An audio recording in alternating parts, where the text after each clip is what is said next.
जी हाँ दोस्तों, तैयार हो जाइए क्योंकि पति ब्रह्मचारी के आने वाले एपिसोड में खुलने वाला है एक ऐसा राज जिसे जानकर आपका दिल दहल जाएगा। कहानी का अगला मोड़ अब लेकर आने वाला है ईर्षा, सूरज और अनुराग के रिश्तों में भूचाल। एपिसोड की शुरुआत जैसे ही पर्दा उठता है, हवेली का माहौल भारी है। क्या कभी किसी पर लगा इल्जाम पूरी जिंदगी बदल सकता है? हवेली के उस भारी सन्नाटे में कुछ टूटता है, भरोसा, रिश्ता और शायद इंसानियत भी। सूरज का बड़ा भाई अर्जुन जब खून से सना और घायल हालत में हवेली के दरवाजे पर गिरता है तो किसी ने नहीं सोचा था कि अगले कुछ पल एक सुनामी बनकर इस परिवार को हिला देंगे। दाई माँ, जो हमेशा घर की मर्यादा की रक्षक रही, अब खुद सवालों के घेरे में है। शाम का समय है, हवेली के आंगन में टिमटिमाते दिए जल रहे हैं और तभी हवेली का दरवाजा जोर से खुलता है। अर्जुन लड़खड़ाते हुए अंदर आता है, फटे कपड़े, घायल चेहरा और कांपता हुआ शरीर। सूरज दौड़ कर आता है, भैया ये क्या हाल कर दिया आपका? किसने किया ये सब? अर्जुन,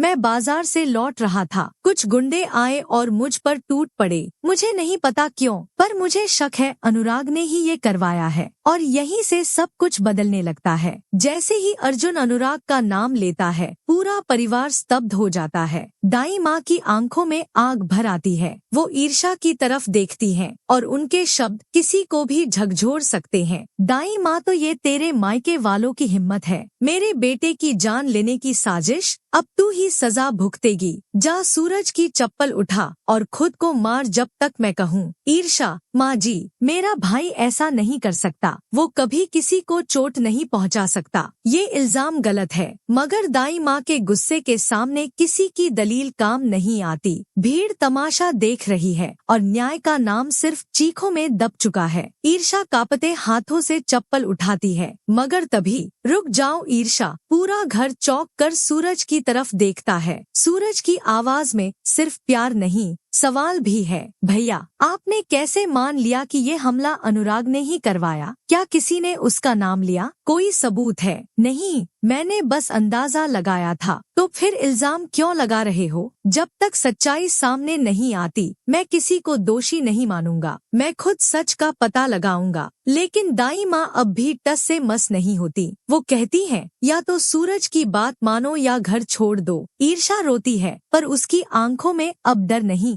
हिम्मत है। ईर्षा, ठीक है माँ जी, अगर आपको मुझ पर भरोसा नहीं तो मैं चली जाती हूँ, लेकिन याद रखिए मेरा भाई बेगुनाह है। ईर्षा के जाने के बाद सूरज बेचैन हो उठता है। वह ठान लेता है कि सच जान कर रहेगा। वह एक एक सुराग ढूंढता है, गुंडों के बारे में पता लगाता है और अंत में एक चौंकाने वाला सच सामने आता है। गुंडे अनुराग को जानते ही नहीं, बल्कि उनका असली निशाना तो सूरज ही था। और ये हमला केवल एक बहाना था, असली मकसद था परिवार को तोड़ना। अब सूरज के सामने सबसे बड़ा सवाल खड़ा है, अगर अनुराग नहीं तो फिर कौन है असली गुनहगार? क्या यह अर्जुन की चाल थी, या दाई माँ के किसी पुराने दुश्मन की साजिश, या फिर कोई तीसरा शख्स जो पर्दे के पीछे से इस पूरे खेल को चला रहा है? ईर्षा अपने मायके लौट चुकी है, मगर उसका दिल अब भी हवेली के किसी कोने में धड़क रहा है। सूरज अकेला, टूटता हुआ, पर मजबूत इरादे के साथ खुद से सवाल करता है, क्या मैं अपनी माँ को समझा पाऊंगा कि ईर्षा और अनुराग बेगुनाह है? क्या ईर्षा वापस लौटेगी और क्या सच कभी उजाले में आएगा? इस बीच हवेली में नया मेहमान आने वाला है, एक ऐसा शख्स जो सबके लिए अनजान है, पर जिसके पास है वो राज जो इस पूरे झूठ की नींव को हिला सकता है। कहानी अब सिर्फ बदले की नहीं रही, ये अब इंसाफ और भरोसे की लड़ाई बन चुकी है। तो दोस्तों, कहानी अब उस मोड़ पर है जहां हर किरदार की सच्चाई सामने आने वाली है। क्या सूरज असली गुनहगार को बेनकाब कर पाएगा? क्या ईर्षा की बेगुनाही साबित होगी? और कौन है वो जो इस परिवार को तोड़ने की साजिश रच रहा है? आपको क्या लगता है, असली मास्टरमाइंड कौन है? कमेंट में जरूर बताइए और इस रहस्यमयी सफर को मिस मत कीजिए। With that said, thanks for watching and until next time.